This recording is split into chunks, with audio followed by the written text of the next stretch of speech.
Je suis né dans une petite ville qui appartenait à l'ancienne Alexandrette, sous protectorat français, et jusqu'à 1938. Et après, il y a une république passagère de Hatay. Ça s'appelle Hatay, la région d'Antioche, à côté de la Syrie. Alors, je suis d'une famille d'origine kurde et je commence. Mes parents ils sont divorcés avant que je sois né, donc j'ai eu une enfance. Et je me sentais tout seul. Et je crois qu'il y a une part de ça dans cette envie de faire de la peinture. J'ai commencé très très jeune à dessiner. Et d'ailleurs là-bas, il n'y avait ni peintre, ni peinture. Personne à qui je peux demander des conseils. C'est devant la nature, devant le personnage, étant autodidacte. Et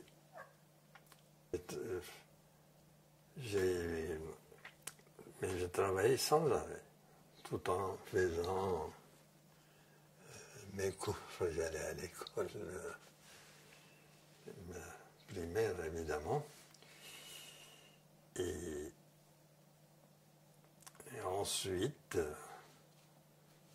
je suis allé. Il n'y avait pas de collège dans ma petite ville. Je suis allé à Antioche. C'est la première fois que j'ai rencontré un prof de dessin. Vraiment, il ne m'était pas utile. Par contre, un deuxième, il était d'Antioche. Il aimait ce que je faisais. Et d'autre part, j'avais un copain qui était très habile. Moi, il préférait. Mais j'ai dit, il a du génie, mon ami. Vous savez, moi, à cet âge-là. Et voilà, comme ça, en 40,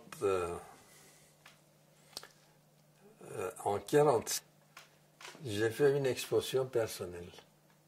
Donc, si vous voulez, je vous montre. Le premier. Voilà, les anciens que j'ai sous la main, hein, parce que j'en ai laissé pas mal là-bas. Voilà, c'est cette nature morte. J'ai fait vraiment tout à fait autodidacte. C'était en 1946. ma signature, hein, c'est pas complètement.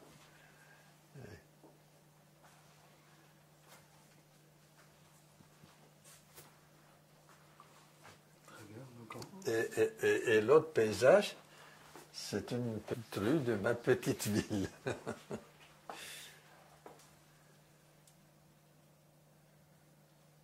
Dans ma petite ville, il n'y avait rien du tout.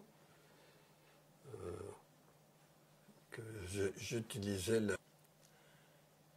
les pigments de peintre en bâtiment avec le huile de lin. Et même ça, c'est quelqu'un qui m'a appris, c'était un garagiste, et en même temps il faisait des lettres pour... je demandais, tout naïvement, parce que j'avais entendu qu'il y avait des tubes. Il m'a dit, tu es fou, s'il y avait des tubes, de toute façon c'est trop cher. Il dit, j'attendais comment on fait. Donc, alors, j'ai dit, mais c'est gentil. Il m'a dit, voilà, il y a des couleurs primaires, n'est-ce pas? Huile de lin avec l'essence pour l'auto. On nettoyait le pinceau et puis on a copié une reproduction vraiment vilaine pour le mélange, tout ça. Je dis voilà, ça ne te coûte pas grand-chose. Et j'ai dit merci infiniment. Et quand je suis rentré chez moi, dans ma petite, j'allais chez le marchand qui vend des pigments aussi. Je n'avais pas d'argent évidemment. 100 grammes de jaune, 100 grammes de rouge, 100 grammes de bleu, 100 grammes de noir, et puis du blanc. Et c'est comme ça que je fais la peinture. Des choses que je vous ai montrées tout à l'heure, le paysage et le monde, c'est fait avec ça. Et ça n'a pas bougé. C'est étonnant.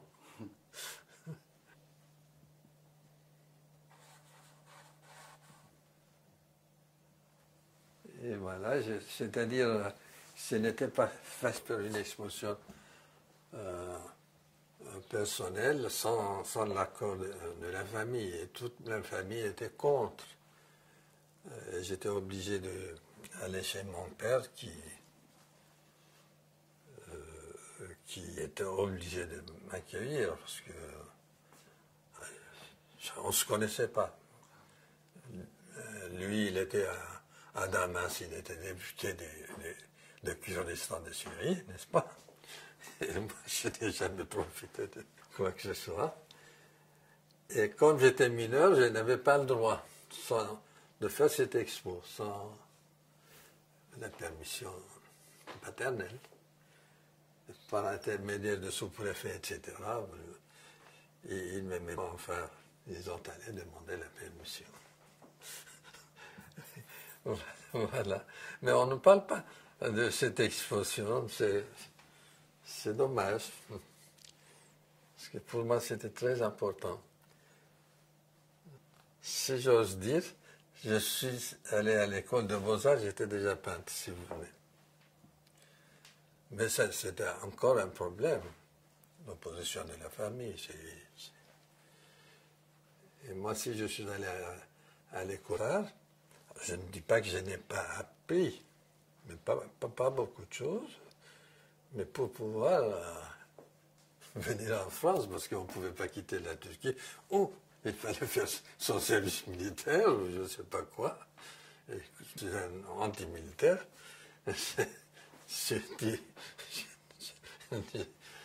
Et voilà, mais j'ai beaucoup souffert sur le plan affectif réel. L'école de Beaux-Arts d'Istanbul était dirigée par un grand peintre français qui s'appelle Léopold Lévy. C'était un ami de Derain, Braque. Il était parti pour 3 ans, il est raisonné. Mais et là-bas, on n'a pas eu, j'étais trop jeune, on n'a pas eu de contact, mais c'est à Paris qu'on a, on a eu des contacts qui a duré jusqu'à la fin de ses jours. Évidemment, j'ai profité de ses conseils et il me dit, ne faites pas comme moi, parce que lui, il a négligé beaucoup. Et pendant qu'il était à Paris, son nom passait parmi 15 peintres importants. C'est dommage qu'il est mort comme ça.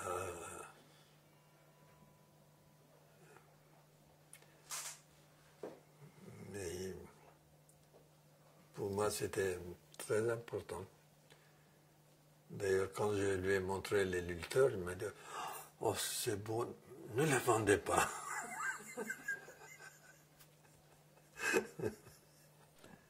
Et évidemment, quand il critiquait, j'écoutais. Alors, il disait que Léopold Lévy avait son propre langage. Une fois, il s'est mis à genoux avec mon copain. Il dit, mais il est fou. J'ai dit non, non, non, non, non. Il veut dire que, parce qu'il n'avait pas confiance à ses assistants. Il me l'a dit ici, plus tard. Il s'est mis à genoux pour nous faire comprendre qu'on fait sa peinture comme on fait des prières. J'ai dit, c'est ça qu'il voulait dire. Et je ne m'étais pas trompé. C'est pour ça, quand on a fait connaissance au Café Select, il venait souvent à la coupole. Je suis arrivé à Paris en 1953. Ben, j'ai fait n'importe quel boulot pour gagner ma vie, mais je peignais. Je n'ai jamais arrêté de peindre. Ben, avec le temps, bon, ça commence. J'ai commencé à avoir quelques personnes qui m'achètent de la peinture. Ça m'a permis de survivre. Alors évidemment, tous les soirs, on allait au Café Select, la coupole, le Dôme. Il y a un comptoir de Dôme. J'ai fait tous les peintres que j'ai fait, des portraits, c'était de Montparnasse.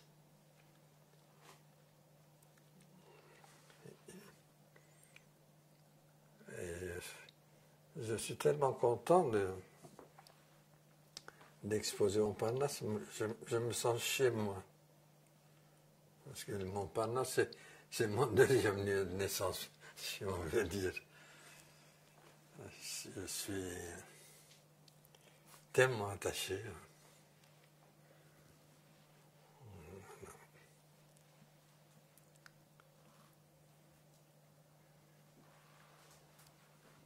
Vous exposiez à Montparnasse? Oui, c'est-à-dire exposer, même on faisait des accrochages au Dôme. Ils avaient même le prix de Dôme. La peinture était partout. Et on n'arrêtait pas de parler, mais on se bagarrait. Mais il avait la vie, c'était pas mort comme maintenant. Et, il avait tellement... Quand je suis arrivé, c'était en plein de tachisme, vous savez, l'abstrait, c'est un peu... Et il y avait des discussions. Et j'ai fait quelques toiles, si on veut, abstraites. si vous voulez, seulement on ne peut pas... Le plus grand, il y a une autre taille raisonnable.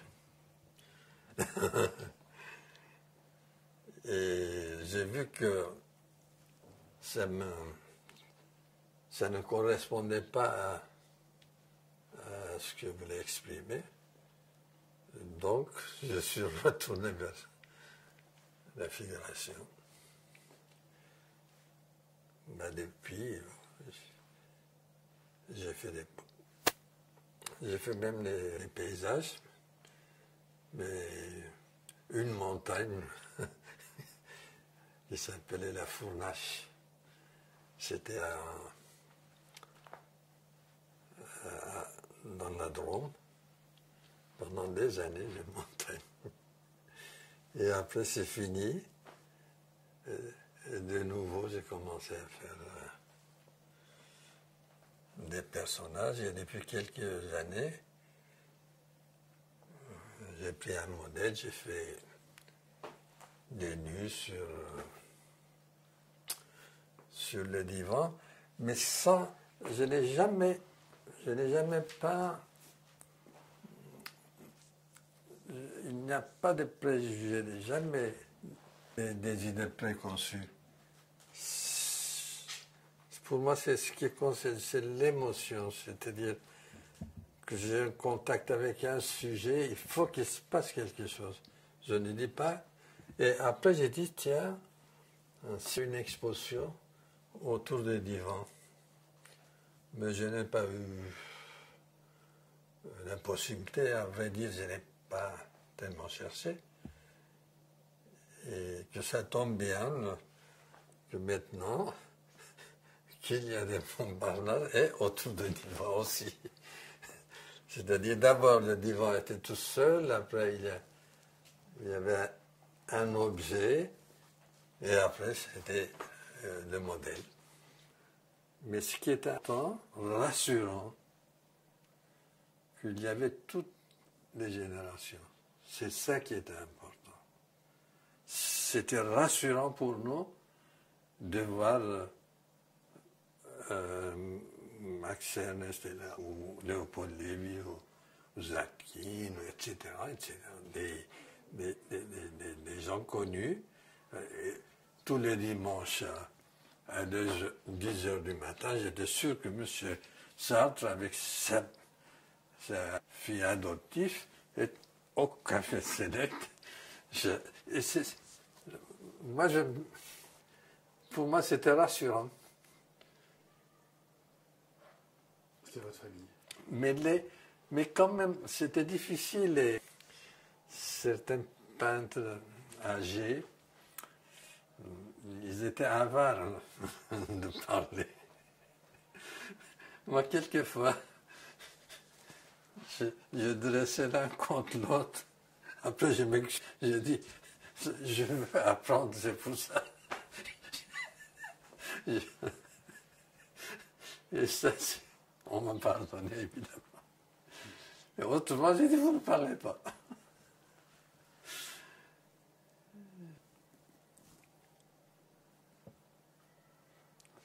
Giacometti, il venait à la coupole. Lui, il ne venait pas au ciné. Il écrivait ou il dessinait.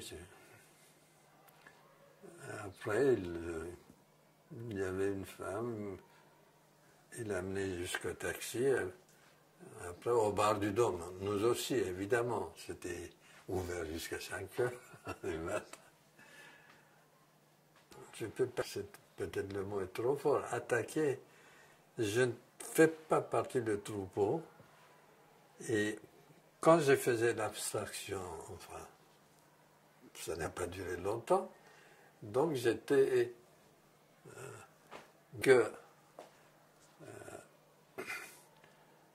j'ai choisi un autre chemin pour m'exprimer. Là,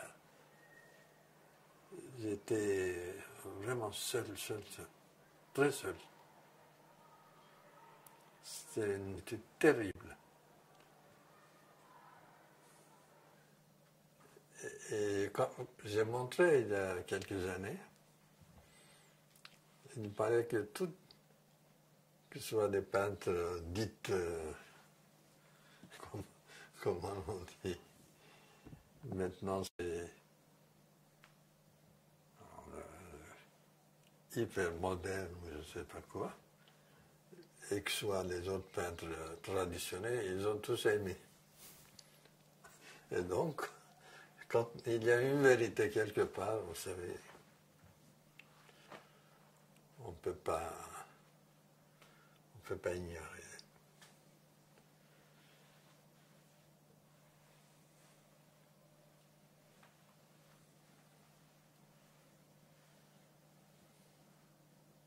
Sacha Guitry disait, on travaille seul et on meurt seul. C'est terrible, mais je comprends, vous savez, cette solitude. Bon. Elle se ressent dans votre œuvre? Sûrement, quelque part. Mais vous êtes seul avec vos femmes quand même. Hein? Vous êtes seul avec vos femmes. Parlez-moi un peu des femmes. Des femmes. Moi, je suis un des rares, d'ailleurs, même parmi les artistes, féministes. Même quand j'étais à l'école des Beaux-Arts, je défendais des peintres femmes. Je vous assure qu'elles étaient plus douées que les hommes, hein, attention. Mais après, c'est une question sociale. Dès qu'elles terminaient leurs études, femmes au foyer. Et même en France, des artistes femmes n'ont pas encore trouvé leur place. Regardez un grand peintre comme Suzanne Valadon. Combien d'expos on a eu? Hein? C'est dommage. Mais autrement, les femmes...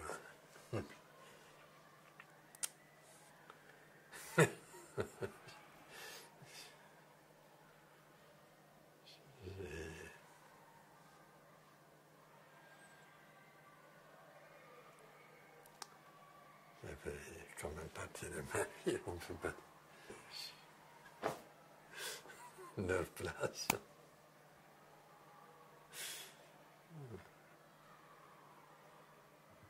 Ben, c'était une amie à moi. Et elle a posé pour moi. Ça, c'était une amie. Vraiment, on se voyait souvent. Et là, vous voyez, elle posait. Mais avec mes modèles, je n'ai jamais su sexuelle, si vous voulez. Et pourtant, ce n'est pas l'envie qui me manquait. Mais je savais que si il y a une relation comme ça, après c'est fini. Je ne pourrais plus. Ça serait une sorte de caricature. C'est pour ça que il y a quelque chose. Mais pendant 4 ans, j'ai travaillé avec le même modèle. Mais croyez-moi, c'était difficile. Hein? Elle était belle, oui. Mais il faut choisir. Moi, j'ai choisi de faire la peinture.